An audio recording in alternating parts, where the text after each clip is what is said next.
year ago today, the shocker that changed the world. No matter who you voted for on November 8th, 2016, you probably remember how you felt when you saw this. President Trump. It is time for us to come together as one united people. 1 year later, is he living up to the promise to make America great again? And what about those other campaign promises? Really, the only person who can answer that question is you. In a world where the president can tweet with 280 characters, we went out to the Tampa Riverwalk to ask you to complete a monumental task. Describe the first year since he was elected in just one word. Sad. Yeah, it's been a great year. So great, wonderful. Great, wonderful. It's a lot of ups and downs, but it's dramatic. It's been interesting. Disaster. Scary. I guess waiting. Yeah. Waiting for something, waiting. Horrible. Horrific.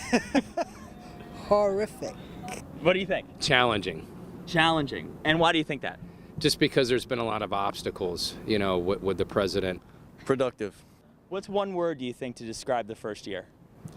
First year, hard for him. Very hard for him because they don't let him do what he was supposed to do. Some people are more willing to answer than others. We're looking for one word to describe the first year. Oh, I'm Canadian. Sorry. I got no opinion. So that's a no, eh? Oh, thanks anyway. But eventually they come around. Here she comes, running in. He was a chicken. All right, what do you think? Bombastic. Bombastic. That That's is quite my the word. word. You got to write it down, though. Is that okay? Yeah. And you have the list. It's a list that was expanded when we asked you on our 10 News Facebook page. Everything from outstanding and remarkable to this little number. Well, so how is the president measured up to the promises he made on the campaign trail a year after he was elected? Still no border wall or even funding for one, and certainly no money coming from Mexico. He said he would repeal Obamacare on day one. He tried and has failed multiple times at this point, but has done what he can through executive order to undermine the law. He's also promised to suspend immigration from terror-prone places. That travel ban, blocked no less than 3 times in the courts. He has canceled the Paris Climate Agreement, as promised. We're now the only country against it. He pulled out of the Trans-Pacific Partnership, TPP, also as promised. He's kept Guantanamo Bay open and successfully installed a Supreme Court justice. He slashed regulations. Right now, the economy is good. He wins some, he loses some, and there are 3 more years to come. Mark Rivera, 10 News. And that's where we pick it up. It is important to also look ahead into the future. So Alex and I got on Facebook Live and we asked you, what would you like to see from this president and this administration in the coming year? We got some good answers. Yeah, we also had to sort through he's the greatest president ever and he's the worst president ever comments. But lots of opinions. After sorting through those, we got a lot of great suggestions for this administration going forward. So let me share a few of those with you. Destry said she would like to see more of a focus on rebuilding infrastructure, electrical grid, roads, bridges, and less of a focus on a wall that she says won't do any good. Stephen would like to also see an emphasis on infrastructure, but also on tax reform to fix or replace Obamacare, immigration reform, and deal with these mass shootings. Colleen offered for the Republicans in Congress to get behind the agenda Trump was elected to fulfill. That would make her more satisfied. And Mike just wants to see him be a president by being strong and represent our country well without ticking everyone off. And of course, we know that's not the end of the comments. There were many more there, but we would like to hear even more from you. So if you want to join this conversation, just go to our 10 News Facebook page, 10 News WTSP. Right now, investigators are working hard to figure out what caused the plane crash that killed former MLB star Roy Halladay. At the same time, tributes are pouring in and most focus on his generosity. Nightside Sarah Rosario is breaking down the investigation and Halladay's impact on our community. The outpouring of love we've seen for Roy Halladay is incredible. But first, let's start on that investigation. So far, we know the NTSB is taking the lead on this. They're reviewing all of that flight data, and they're working to figure out a cause. Halladay's wrecked plane was pulled from the shallow waters of the Gulf of Mexico and put in a private location. There are 2 black boxes that were recovered, and investigators are also working with that plane manufacturer to try to make sure that this doesn't happen to anyone else. Meantime, many people are talking about his passion for others. Holiday was known for his humanitarianism. Just take a look at some of these pictures. He and his wife, they volunteered at the Suncoast Animal League in Palm Harbor. They'd fly rescue missions to save hundreds of dogs in need, fostering mainly pregnant dogs. They would take them in, let them have their puppies at their house, raise the mom, get her in good shape, and then raise the however many puppies, 9 puppies sometimes, 12 puppies sometimes, and raise them until they're adoptable age. On top of all of that, Chabadi says you'd never know he was Roy Halladay, a Cy Young Award winner, a future Hall of Famer. They just knew him for his generosity, calling him a foster dad, and that's how they'll remember him. Sarah Rosario, 10 News. Vice President Mike Pence visited the Texas town where 26 people were shot and killed and more than a dozen injured in a church this past Sunday. Pence went to First Baptist Church, the scene of that mass shooting, where he met with survivors, victims' families, and 2 men who tried to stop the gunman, Devin Kelly. He later joined people from the community at a prayer vigil there. Texas Governor Greg Abbott declared Sunday a day of prayer across the state. As for the investigation, the FBI is working to unlock Kelly's iPhone, which could hold more clues about his motive. Investigators are also looking into why Kelly was able to buy the gun used in that attack. Well, it's not rare for mass shooting suspects to have a history of domestic violence, so Nightside reporter Bianca Gralo dug into the connection between the two. 54%. That's how many of the recent mass shootings in the U.S. were linked to domestic or family violence. That means the majority of mass shooting suspects shot a current or former partner or a family member. This is according to an analysis of FBI data done by Everytown, a group that researches gun violence.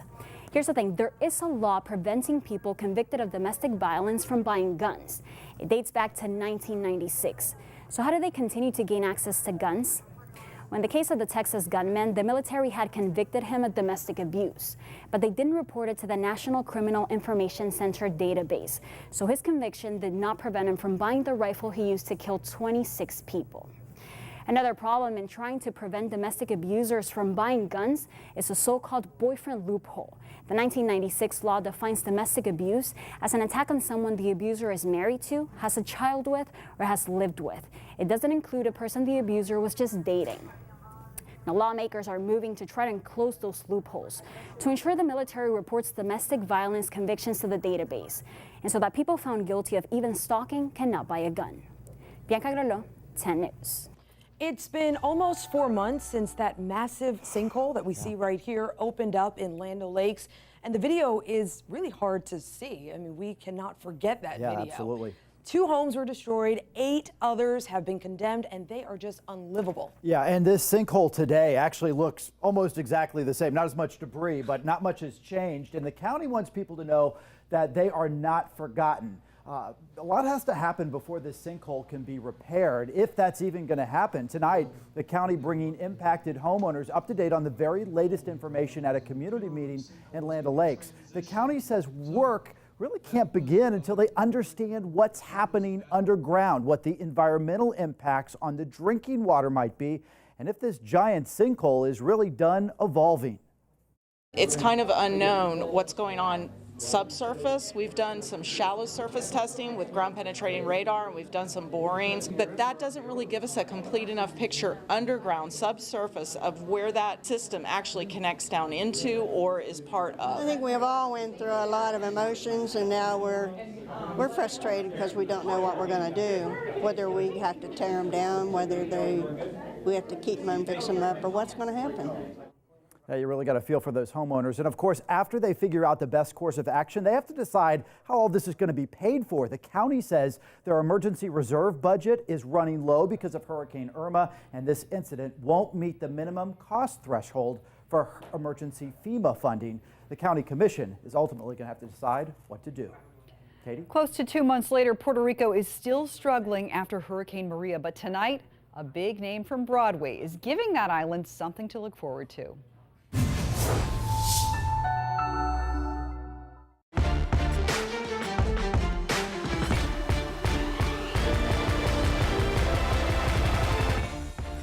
Here are some stories you need to know tonight. Students were evacuated from High Point Elementary School in Largo this afternoon after a student was burned. A witness told 10 News the 8-year-old student was burned between the waist and shoulder. A neighbor gave us this video of the child being loaded into a helicopter on its way to Tampa General. School officials say the campus was evacuated as a precaution. An inmate was executed tonight for killing 2 men in Tampa back in 1991. A jury found Patrick Hannon cut the throat of one man following a disagreement, then shot and killed the victim's roommate at a home near USF. Hannon's lawyers petitioned the Supreme Court to block his execution, but the court denied them. He's the 3rd inmate to be executed since executions resumed following changes to the state's death penalty sentencing law. The government is tightening restrictions for traveling to Cuba. Now, American tourists will be able to do business with certain hotels, shops, and tour groups that are run by the Cuban government. It will also be harder to travel to Cuba alone because the new rules say Americans must travel with groups approved by the Treasury Department. It has been 49 days since Hurricane Maria hit Puerto Rico. 7 weeks. Tonight, only 42% of the island has power. 85% of the island has access to water, but everyone right now is still under a boil water advisory. And as this recovery drags on, FEMA is doing something for Puerto Rico it has never done for anyone before. It involves airlifting people, hurricane victims, to the mainland. Under the agency's Transitional Shelter Assistance Program, families who are still living in shelters can relocate to housing here in Florida or New York. After other disasters, the program has paid for families to stay in hotels, but Puerto Rico's hotels are completely booked. So FEMA is working with Governor Scott to figure out the logistics, but the agency isn't sure how many families will take advantage of the program. Hundreds of people, really, maybe even as low as dozens, but we're not seeing a great degree of interest. For example, yesterday my team interviewed about 300 families. I think only like 30 expressed an interest, not even a commitment to want to go. The creator of the Broadway hit Hamilton, Lin-Manuel Miranda, is in Puerto Rico right now helping communities recover. Today, he met with students at the University of Puerto Rico. Miranda has set up a partnership with a nonprofit group for a $2.5 million recovery fund. Manuel Miranda revealed another really cool surprise, and of course, people are really excited about it. But look, it's not going to happen really anytime soon, but people are already talking about this. Yep. And Alex, as you know, we both lived in New York recently. Yeah. Getting your hands on Hamilton tickets is really difficult, and he's bringing it to Puerto Rico. Yeah, close to impossible. I still haven't seen the show. So he has set up a special 3-week run for the theater at the university in Puerto Rico. So that's super wonderful. Cool. Very exciting for the people there. CBS News correspondent David Begnaud helped Miranda make the announcement on Twitter. Hamilton is opening in January of 2019, more than a year from now. But Miranda says this will mean a whole lot to the island. It gives us a goal to work towards, and to be able to do it at the University of Puerto Rico and their incredible theater. They have been so hard hit by the economy even before Maria. So to be able to bring something that's going to bring tourism, bring attention to Puerto Rico, but also, we're also going to be pricing tickets, hundreds of tickets that will only be $10, so that people on the island can enjoy the show. And as a child, Miranda spent a lot of time going to Puerto Rico to visit his grandparents. Looking through social media too, there's a lot of people who are saying that they want to fly to the island just to see this version of the show. But the point is for people who live there to see it. Okay. So let them watch the show. Yes. Stay away. Hey, outside today, it was a beautiful day. Now, a little bit warm, temperatures in the low and mid 80s across the area, but just beautiful because the humidity not too crazy high, and it makes for nice evenings outside tonight. This is what we're looking at here. Mainly clear skies as we look across Tampa Bay here tonight, and we may see some patchy fog develop later tonight. We'll talk more about that in just a moment. There's your number for the high temperature today, 83, and that's that normal high of 80 degrees, well short of the record of 88 degrees, and we're going to start to dip into the 70s, at least on average, as we head toward the latter part of this month. Now, there's our satellite imagery right now. So we still have some of these high clouds pushing in currently from the northwest. So we'll deal with some clouds here tonight. And as I said, maybe a little fog later as that temperature and the dew point get really close and we see light winds tonight. Don't be surprised if that is across the area tomorrow in those fog-prone areas. There's a cold front to our north. Behind that, another little surge of some cool air. On Friday, behind the front, temperatures will only be in the 70s for highs. You see that cold air to our north, so we get a little bit of that down here. We're in the mid-80s probably tomorrow, around 84 degrees, but by Friday, there's that northwest wind. The cooler air moves in there, and we see that high temperature in the upper 70s. Outside right now, it's in the 60s and 70s, so a great evening outside. There's just a touch of humidity, but not bad. Currently in Tampa, 72 degrees, but you can see temperatures for most of us in the 60s to low 70s right now. And there are those dew points in the 60s as well. And as I said, when the dew point, the temperature get close, if you have the light wind, you often get some fog, and I think that's going to be the case tonight. Not a lot of wind out there. Winds will be light and variable here tonight. Here's our fog forecast model right here. So as we go through the overnight tonight, you see the fog developing here and there, and by tomorrow morning, we're looking at visibilities in some places under a mile. So watch that tomorrow morning. Maybe allow a little bit of extra time by 9 or 10 o'clock or so. Most of that fog is out of here, and we'll see sunshine for the afternoon. Maybe a few clouds as that cold front comes through here. So here's our forecast models. We go through the afternoon. You'll see mainly sunshine, then a few clouds, spotty rain, maybe more to our southeast. But as the cold front comes through, can't rule out a brief shower or a sprinkle. I think for the most part, though, this comes through dry, but you see maybe some clouds hanging around in here on Friday as well. So there's your planner tonight. You see the fog as we head into tomorrow. Otherwise, we'll look for just a few clouds, mainly clear skies, and temperatures tomorrow make it into the low and mid 80s. It's a warm day tomorrow. Here's a 7-day forecast for us. 84 tomorrow, just 79 behind that front on Friday, back into the low 80s. Very low rain chances here Saturday, Sunday, into early Monday, back into the 70s Tuesday and Wednesday. So funny enough, 48 hours ago off camera, you mentioned the name Dr. James Andrews. I did. I'm not sure if you're either a jinx or a psychic, but Jameis Winston paid this man a visit today. Did you know something about that? Okay, so 48 hours ago when you mentioned the shoulder issue, which we think is just AC separation, of course, probably nothing serious, let's hope not.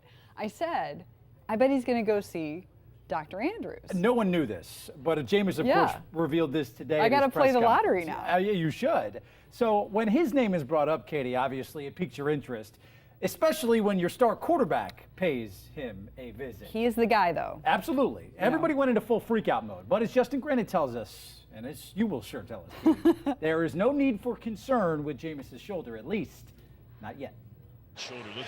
Dr. James Andrews, the most renowned surgeon in the sports world, and a man you do not want to visit. Unfortunately, Jameis Winston was in Dr. Andrews' office on Tuesday, getting his separated throwing shoulder examined. All the doctors are working together to come up with what they think. You know, all I know is for the next 2 weeks, I'm going to be rehabbing to get my shoulder 100%. Well, Dr. Andrews has been involved in this since the beginning. So, he's been getting the updates every week. Winston will shut it down the next 2 weeks after trying to battle through the pain.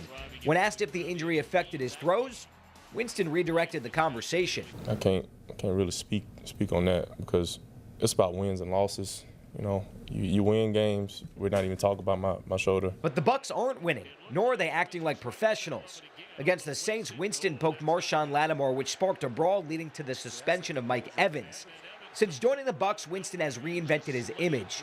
He now has to own his mistakes. That is anyway viewed as a character issue because of that, and I apologize to the people who view it that way. But no, just like I said, it's in the heat of the battle, heat of the moment type thing. I can't do that as the leader of this team.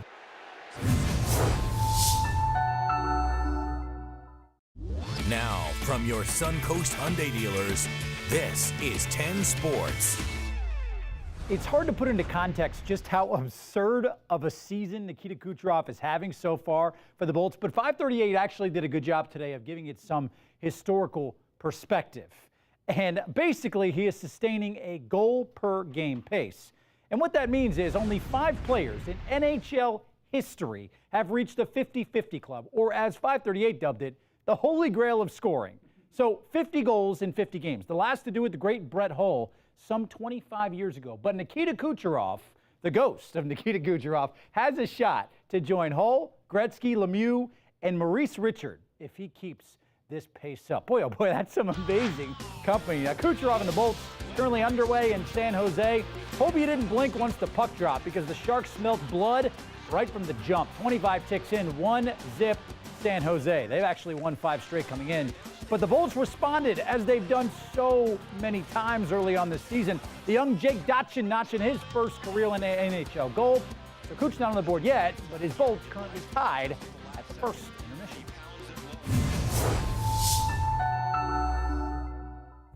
Tonight's lottery numbers are brought to you by Dimmitt Chevrolet. See for yourself what hundreds of new and used cars look like.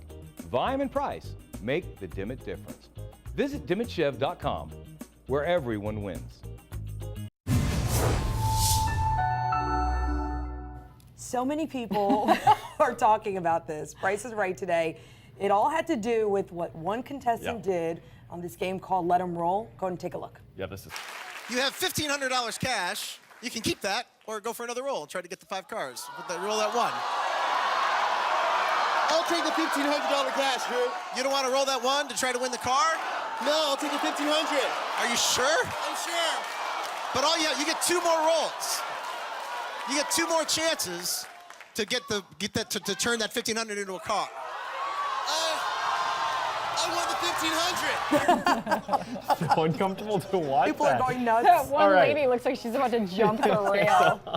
Okay, so Kevin did not obviously want to let it roll. He was content with taking the money and running. It sounded like there was a mix of boos. Look at her. She's like, and there's a shock car. There's a car. from the crowd. But a lot of people online pointed out Kevin may have actually made the right choice. Listen to this, because he probably would have had to end up paying more than $1,500 in state income tax for that car if he won it. So if you get that, you actually have to pay the money in order to get that gift. And if you can't afford to pay that, it's not a smart gift to get. How do we know that this was his thought process? Has he said anything? No, we don't. Is it just presumption? Right. I guess because people are thinking, well, why didn't you go for why the car? else? Right. Because he would have gotten to hang on to the money, right?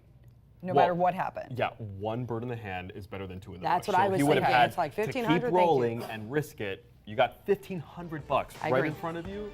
Okay, I think I I'd can take respect it. that. All right, Yeah. what food do you most associate with eating while watching The Price is Right? Popcorn? Cereal. Cereal. Yeah. What else, right? Good night. Good night, everybody.